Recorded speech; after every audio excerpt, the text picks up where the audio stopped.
Okay, let's get back to work. आवाज clear आ रही है सबको? ठीक है।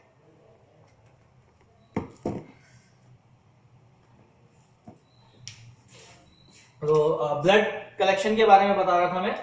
3 मेथड हो गए, कैपिलरी, वेन और आर्टरी। ठीक, तो कैपिलरी में क्या है, हमें स्मॉल अमाउंट चाहिए, वेन में हमें लार्ज अमाउंट चाहिए, और आर्टरी में हमें ऑक्सीजनेटेड ब्लड। कुछ स्पेसिफिक टेस्ट होते हैं, जैसे आर्टीरियल ब्लड गैस ABG जिसे कहा जाता है। आर्टीरियल ब्लड गैस मतलब O2 रिच ब्लड की बात की जा रही है। ठीक है, आर्टीरियल ब्लड मतलब O2 रिच ब्लड और वेन ब्लड मतलब CO2 रिच ब्लड। ये याद रखना, कैपिलरी में हमारा CO2 ही मिलता है, और जितने वेस्ट प्रोडक्ट होते हैं, जितने भी अनडाइजेस्टेड अनयूटिलाइज्ड प्रोडक्ट होते हैं, वो सारे आपके वेन ब्लड में ही होते हैं। ठीक है, क्यों? क्योंकि आपका वेन ब्लड जो है वो किडनी में फ्लो करता है फिल्ट्रेशन के लिए, आपका बॉडी पार्ट्स में जाता है सब्सटेंस के प्रोवाइडेशन, जैसे प्रोटीन है, विटामिन है, हर बॉडी पार्ट के सेल को कुछ ना कुछ चाहिए, तो वो सारा आपके ब्लड के थ्रू ही होता है। ब्लड आप जानते हैं ये एक फ्लूइड कनेक्टिव टिश्यू है। जो ये फ्लूइड कनेक्टिव टिश्यू क्या है, ये वो सारी चीजें, वो सारी रिक्वायरमेंट्स जो आपके बॉडी को फंक्शन को वर्क करने के लिए चाहिए, डेवलप करने के लिए चाहिए, वो सब ब्लड ही आपका ट्रांसपोर्टेशन करता है। अब आ जाते हैं एक स्पेसिफिक पार्ट पे भी। कैपिलरी में हम क्या रख रहे हैं, तो 1 ml से कम का ब्लड हमारा जो है वो कैपिलरी का ब्लड है। और कैपिलरी पंचर, इसका जो टेक्निकल नेम बोला जाता है ब्लड कलेक्ट करने को, उसको बोला जाता है कैपिलरी पंचर। कैपिलरी पंचर में क्या है, हमारा यूज होता है लैंसेट, ठीक है, और कलेक्शन किट। जो मेन पार्ट है वो है लैंसेट। ठीक है, जो मेन पार्ट है वो है लैंसेट। लैंसेट आप सबने देखा होगा, आजकल जो लैंसेट आ रहे हैं वो इस तरीके का एक निडल फॉर्मेट में रहता है। इस निडल का जो साइज होता है वो 3 mm, कितना होगा, 3 to 5 mm। क्लियर हो गया? जो इसका साइज है, ये जो सिर्फ निडल का पार्ट है, ये इसका जो साइज है वो आपका 3 to 5 mm का होता है। क्लियर है? ये निडल आपके स्किन का जो सरफेस है उसको पंचर करने में यूज की जाती है। अमाउंट जो इसमें आता है वो 20 to 25 माइक्रोलीटर, या आप 50 माइक्रोलीटर बोल सकते हो। 25 to 50 microlitre to 50 microlitre blood. 20 to 50 micro 25 to 50 में क्यों बोल रहा हूं, जो अप्रोक्सीमेटली 1 ड्रॉप जिसे हम बोलते हैं, एक ड्रॉप के अंदर जब आप चेक करोगे, आसिफ आज ये एक्सपेरिमेंट करके देख लेना लेबोरेटरी में, माइक्रो पिपेट लेना, ठीक है, और एक ड्रॉप को, ड्रॉपर की हेल्प से एक ड्रॉप को फ्री फॉल होने देना। ये एक बूंद है, इसको फ्री फॉल होने देना, और ये फ्री फॉल क्या करेगा, ये फ्री फॉल जो है बेसिकली कितने, इसमें जो वॉल्यूम है, इसका जो अमाउंट है वो कितना आपको मेजर करोगे, तो माइक्रोपिपेट से देखना, ये अप्रोक्सीमेटली 25 माइक्रोलीटर होगा। ठीक है, तो जहां पे आपको 2 से 5 बूंद ब्लड चाहिए। अब कौन कौन से टेस्ट हैं कैपिलरी पंचर के अंदर हम जान लेते हैं। तो कैपिलरी पंचर के अंदर जो टेस्ट हैं, हेमेटोलॉजी की सबसे पहले बात कर लेते हैं। तो HB अगर आप सहालीज मेथड से कर रहे हैं तो आपको 20 माइक्रोलीटर ब्लड चाहिए। अगर आप RBC कर रहे हो मैनुअली तो आपको 0.5 मार्क तक का ब्लड चाहिए होता है डायलेटिंग पिपेट ट्यूब में। WBC अगर कर रहे हो, इंडिविजुअल टेस्ट की बात कर रहा हूं, मैंने यहां CBC नहीं बोला है, याद रखना, मैं यहां CBC वर्ड का यूज नहीं कर रहा हूं, मैं उसके अंदर आने वाले टेस्ट की बात कर रहा हूं। इसीलिए जो अमाउंट ऑफ सैंपल है वो क्या है, कम है। क्लियर हो रहा है? आसिफ, अंजलि, प्रिया, क्लियर हो रहा है?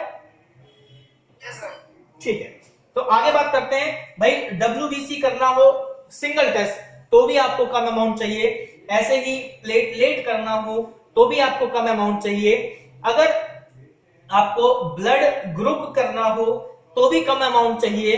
अगर आपको बीटी सीटी यानी ब्लीडिंग टाइम या क्लॉटिंग टाइम करना हो तो भी आपको कम अमाउंट का ब्लड चाहिए। तो कैपिलरी पंचर से आप ये अगर इंडिविजुअली टेस्ट कर रहे हो कोई एक, तो आप कैपिलरी पंचर के थ्रू कर सकते हो। लेकिन अगर आपको ये सारे टेस्ट करने होंगे तो इसमें से बीटी सीटी को हटा दीजिए, ब्लीडिंग टाइम और क्लॉटिंग टाइम को हटा दीजिए। बाकी टेस्ट के लिए आप वेन पंचर यानी क्योंकि ज्यादा अमाउंट हो गया तो वेन पंचर के थ्रू कर सकते हैं।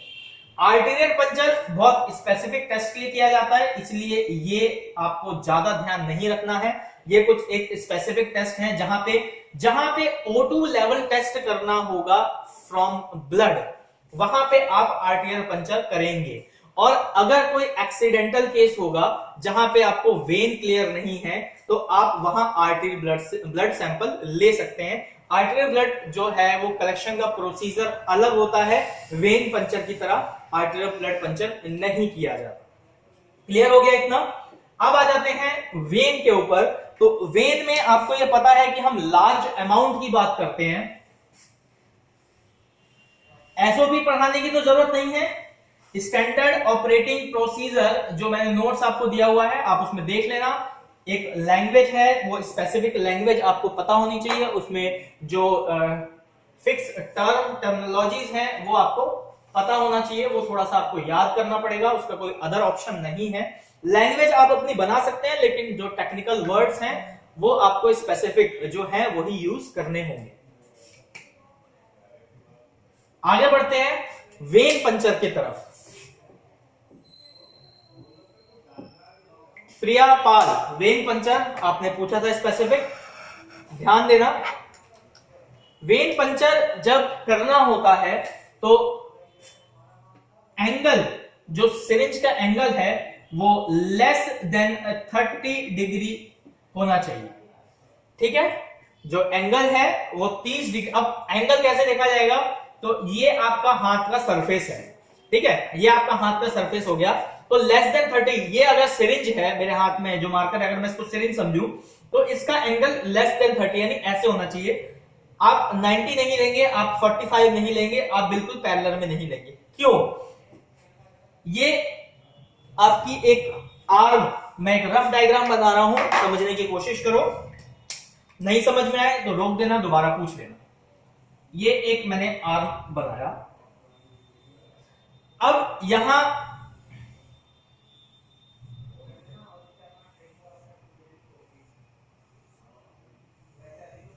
ये एक ब्लड फ्लो का मैंने वेन का डायग्राम बना दिया। ठीक है, इसमें तीनों वेन है, सिफेलिक, बैसिलाई और अदर। तो अब हमें सिरिंज की हेल्प से पंचर करना है। अगर आप 90 रखोगे तो ब्लड फ्लो क्या होगा? आरबीसी जो है वो रप्चर होने के चांसेस हो जाएगा, क्योंकि नीडल क्या है, आगे से पॉइंटेड होती है, इस तरीके से होती है ना नीडल, तो ये पोर्शन जो होता है वो पॉइंटेड होता है। ठीक है, इसी तरीके से होती है, तो एक पॉइंटेड होता है, तो आरबीसी जो है रप्चर होने के चांसेस होंगे। अगर इसी को हम लेस देन 30 कर दें तो ये जो एंगल बन रहा है, ठीक है, ये जो एंगल बन रहा है ये लेस देन क्या है, 30। ठीक, तो इजीली ब्लड फ्लो भी होगा। आप आराम से चाहे वैक्यूम ट्रेनर के थ्रू ले रहे हो चाहे आप सिरिंज के थ्रू ले रहे हो, आप पंचर कर पाओगे और ले पाओगे। लेस देन 15 क्यों नहीं रखा जाता? लेस देन 15 इसलिए नहीं रखा जाता है कि ये जो नीडल है वो आपके इनर वॉल सरफेस पे टच हो सकती है तो भी फ्लो रुक सकता है। अब पेशेंट को पेन क्यों होता है वेन पंचर के वक्त? तो दो कंडीशन में पेन होता है। पहली जो कंडीशन होती है वो होती है कि अगर आपका जो निडल है, आपकी जो निडल है, ये सपोज निडल है, अगर ये वेन को क्रॉस कर गई और ब्लड नहीं आया और आपने सक्शन शुरू कर दिया तो पेशेंट को पेन होगा। अगर वेन के बाहर ही रह गई, वेन तक गई नहीं और आपने सक्शन क्रिएट किया तब भी ब्लड फ्लो नहीं आएगा तो भी पेशेंट को पेन होगा। अगर पिन करके और बाई चांस हिलने की वजह से वापस चली गई, भाई आपने सिरिंज लगाई तो निडल के ऊपर जो कनेक्ट करता है हब के साथ, वहां ब्लड शो होता है आपको कि आपका करेक्ट जगह गई है या नहीं गई है। कैसे पता लगता है कि जब आप सिरिंज को जैसे प्रिक करते हो स्किन सरफेस पे, तो जो आपका निडल और बॉडी का जो पार्ट होता है, छोटा सा जो पार्ट होता है इस तरीके से, ये वाला जो पार्ट है आपका, यहां पे आपको ब्लड दिखाई देता है। सही कह रहा हूं आसिफ? आसिफ अली, सही कह रहा हूं मैं?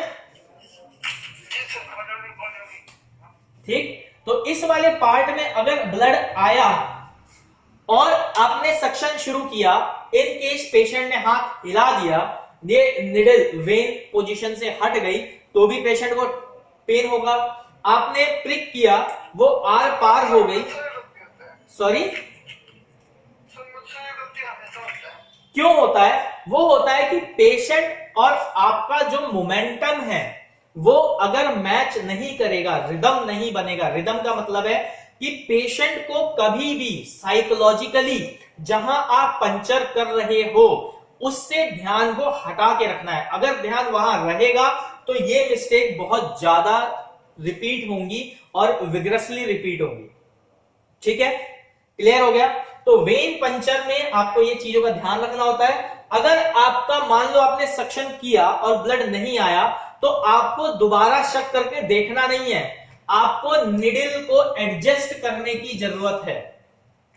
और कभी भी ब्लड ले रहे हो तो जब आप वेन देखते हो, आप एक दिन अभी आप लोगों का जब क्लासेस शुरू होगा, प्रैक्टिकल मैं एक बार यहां करवाऊंगा, तो आपको बताऊंगा कि कैसे देखा जाता है कि आपका जो निडल का डायरेक्शन है, ठीक है, जो निडल का डायरेक्शन है वो कैसे होगा, पैरेलल टू योर आर्म में होगा या कोई एंगुलर चेंज होगा। ठीक है, मतलब ऐसे इस तरीके से आपको पैरेलल करते हुए लगाना है, या थोड़ा सा एंगल चेंज करना है, या डायरेक्शन और कोई चेंज करनी है, तो किस तरीके से आपको चेंज करनी है, कितना निडल अंदर जाना चाहिए, ये फिजिकली जब आप फील करते हो वेन को उस टाइम पे लगाया जाता है। ठीक है, ये हर बार चेंज होगा, जरूरी नहीं है कि एक स्टैंडर्ड तरीका जो है कलेक्शन का, हाँ एंगुलर सेम हो सकता है। अगर आप मिडल क्वाइटल फोसा में ले रहे हो, इस एरिया को मिडल क्वाइटल फोसा कहा जाता है, अगर यहां से ले रहे हो तो एंगुलर लेस देन 30 रहेगा, लेकिन डायरेक्शन जो है वो डिफाइंड नहीं है। डायरेक्शन जो डायरेक्टली प्रोपोर्शनल रहती है आपका वेन का जो फ्लो है, ठीक है, वेन की जो डायरेक्शन है उसी डायरेक्शन में आपको निडल की भी डायरेक्शन रखनी होती है। इतना क्लियर हो गया वेन पंचर में? लार्ज अमाउंट है, अब हम कितना अमाउंट कलेक्ट कर सकते हैं वेन पंचर से? तो अगर आप वैक्यूटेनर का यूज कर रहे हो, ठीक है, तो जितनी भी आपकी ब्लड कलेक्शन वाइल्स हैं आप सब ले सकते हो, लेकिन प्रोसीजर है उसका कलेक्ट करने का। अगर आप सिरिंज से लोगे तो मैक्सिमम आप 5 ml की सिरिंज यूज कर सकते हो। क्यों? क्योंकि 5 ml की सिरिंज आपके इजीली हैंड में ग्रिप कर लेती है सक्शन के लिए। 10 ml की सिरिंज से आप ब्लड कलेक्ट नहीं कर सकते, या 20 ml की सिरिंज से ब्लड कलेक्ट नहीं कर सकते। उसका रीजन है आपको सिंगल हैंड से ही आपको सिरिंज को पकड़ना भी है और सक्शन के लिए उसका पिस्टन एक्टिव भी करना है, और दूसरे हाथ से आपको एक पेशेंट का जो हाथ है उसको सपोर्ट देना होता है। ठीक है, इस तरीके से एक हाथ से आप सपोर्ट रखते हो, दूसरे हाथ से आप इंजेक्शन को डील कर रहे होते हो, तो उस पार्ट में उस पर्टिकुलर टाइम पे जो आपका सिरिंज है वो इजीली हैंडेबल होनी चाहिए, और वो इजीली हैंडेबल सिर्फ और सिर्फ 5 ml या 2 ml या 3 ml की सिरिंज होती है। ठीक है, अब सिरिंज भी बहुत सारी है, 1 ml की सिरिंज भी आती है, 1.5 ml की सिरिंज भी आती है, 2 ml की सिरिंज भी आती है, 2.5 ml की सिरिंज भी आती है, 3 ml की सिरिंज भी आती है, और सबसे जो मोस्टली यूज करने वाली जो सिरिंज है वो 3 और 5 ml की है। वो ज्यादातर अगर सिरिंज से कलेक्शन होता है तो 3 और 5 ml ही यूज किया जाता है। इतना क्लियर हो गया?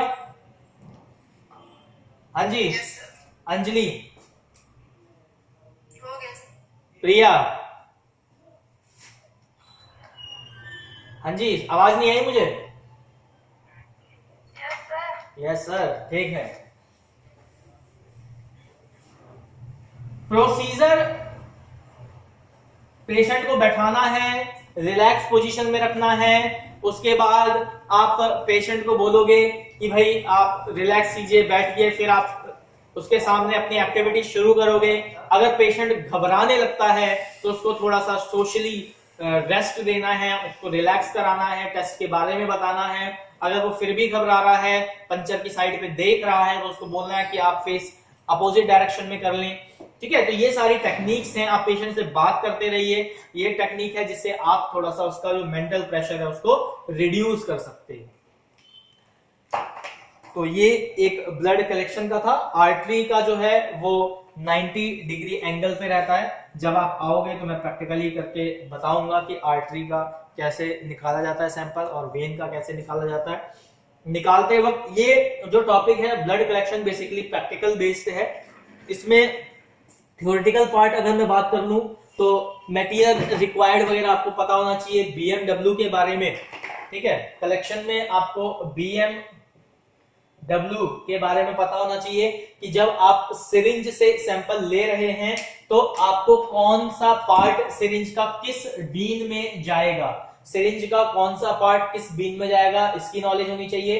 तो जो इसके लिए मैं बता देता हूं, जो निडल पार्ट है वो आपका जाता है व्हाइट कंटेनर में जिसे पंचर फ्री बैग कहा जाता है, जिसके अंदर 1% हाइपोक्लोराइड सॉल्यूशन रहता है। ठीक है, जो आपका बॉडी हब है, हब या बॉडी, सिरिंज बॉडी या वैक्यूटेनर का जो हब है, अगर आपको उसको रीयूटिलाइज करना है तो वो आपका जाता है रेड वाले में। ठीक है, और आपके जो ग्लव्स हैं या कॉटन है इन्फेक्टेड वो जाएगा येलो में। वहां पे जो सिरिंज को जब डिस्कार्ड रैप को खोलते हो तो जो उसका रैपर है वो जाएगा आपके ब्लैक में। और कोई पार्ट रह गया? हाँ जी अंजलि, कोई पार्ट और रह गया कलेक्शन का? क्या सर? कोई पार्ट रहा जो हमने डस्टबिन में ना डाला हो यूज करने के बाद?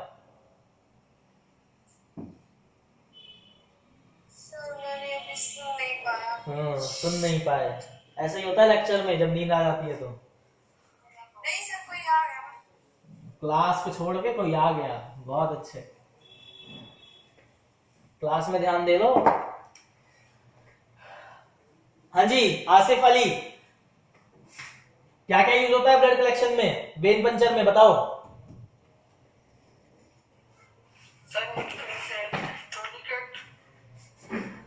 टॉर्निकेट, सिरिंज,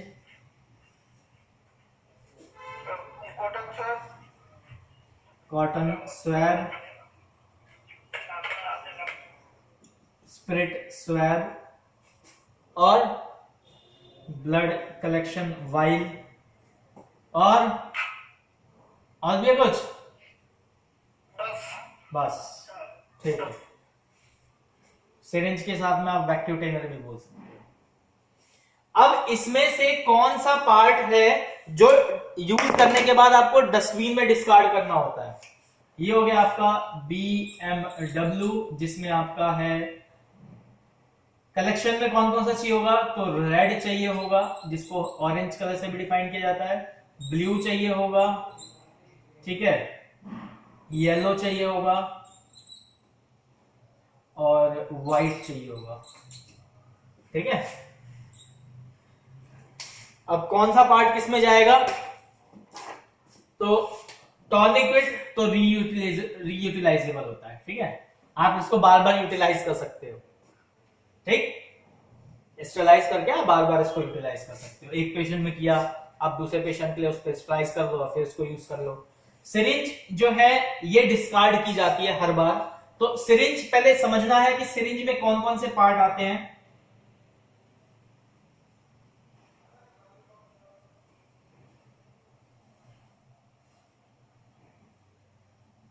एक रफ डायग्राम बना रहा हूं मैं।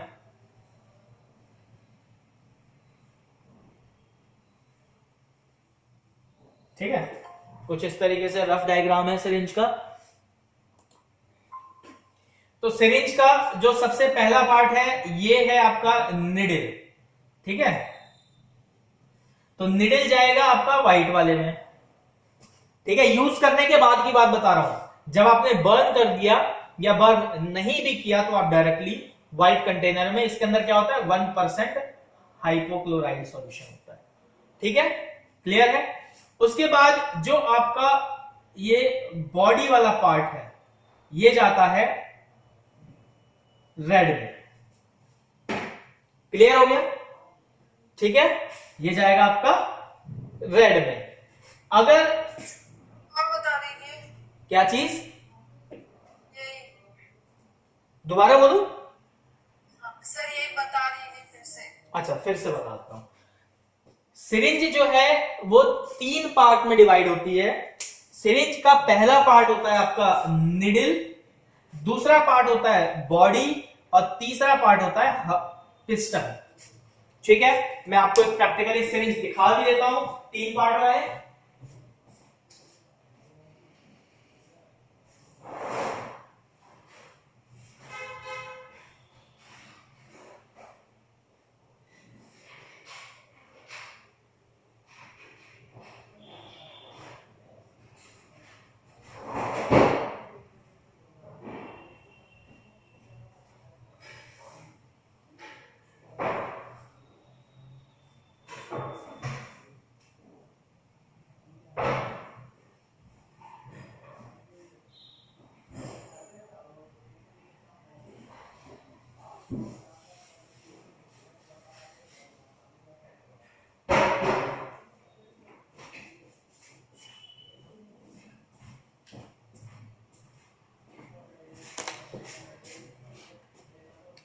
ये आपको दिख रहा है, ठीक है, ठीक है। अब देखना, तो ये क्लियर है, सबको दिख रहा है ना? Yes sir. ठीक है, 3 पार्ट कौन कौन से बताए? सबसे पहला ये हो गया निडल का पार्ट। ठीक है, ये ऑनलाइन स्टूडेंट्स हैं, आप देख लीजिए, और रिकॉर्डिंग के लिए जिनको मैं दिखा रहा हूं यहां कैमरे में भी शो कर देता हूं। ये निडल है, ठीक है, क्लियर हो गया।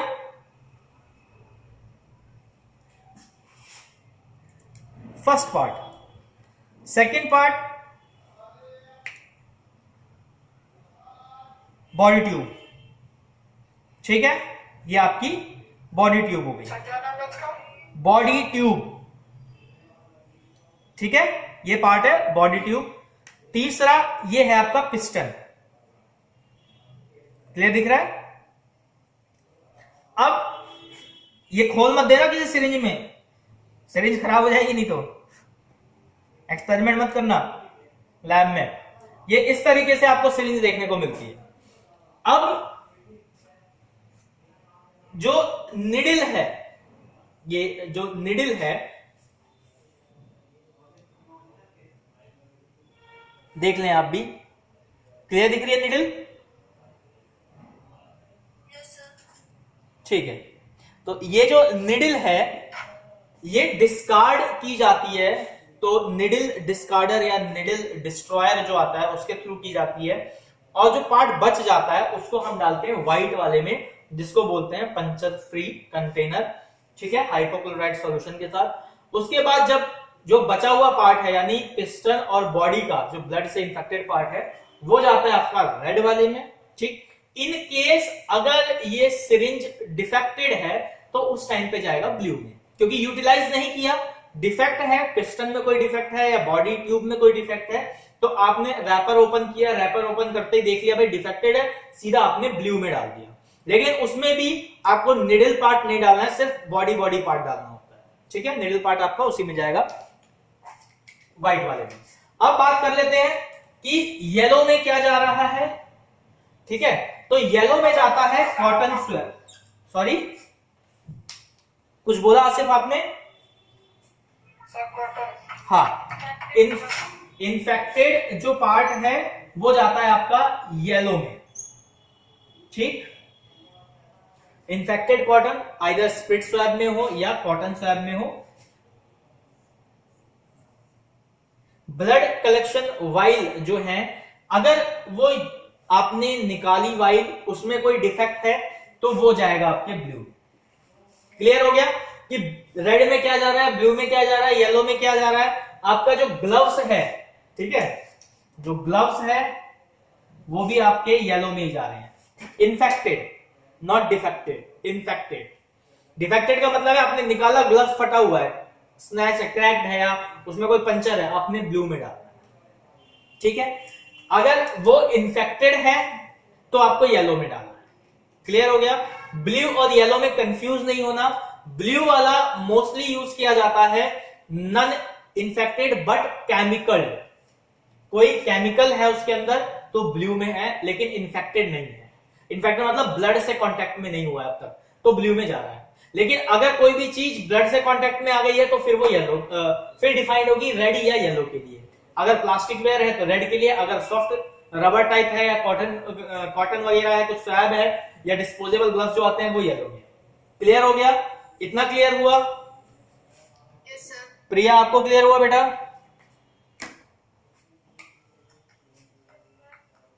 आवाज नहीं आई? खाना नहीं खाया लगता है सूर्य। बिना ब्रेकफास्ट के बैठे हो। चलो, तो ब्लड कलेक्शन में सिर्फ इतना ही था, इससे ज्यादा नहीं है कुछ इंपॉर्टेंट। आपको मेन प्रैक्टिकल परफॉर्म करना है। प्रैक्टिकल के लिए बता दे रहा हूं, आपके नियर बाय में जो भी लेबोरेटरीज है आप वहां जा सकते हो। अगर कोई वहां मना करता है तो मेरी बात करा देना, मैं बात करके आप लोगों के लिए अलाउ करवा दूंगा। वहां पे आप जाओ, पहले वहां देखो कि कैसे ब्लड कलेक्ट किया जाता है। और आप लोगों के कॉलेज में ऑफलाइन क्लासेस भी शुरू होने वाली है, तो आप लोग कॉलेज आके विजिट भी कर सकते हो और साथ साथ में हम फिर प्रैक्टिकल भी शुरू करेंगे। ब्लड कलेक्शन में कुछ पूछना है? प्रिया पाल, रुक जाओ। हाँ, जब ऑफलाइन होगा तो ऑनलाइन क्या करेंगे करा के?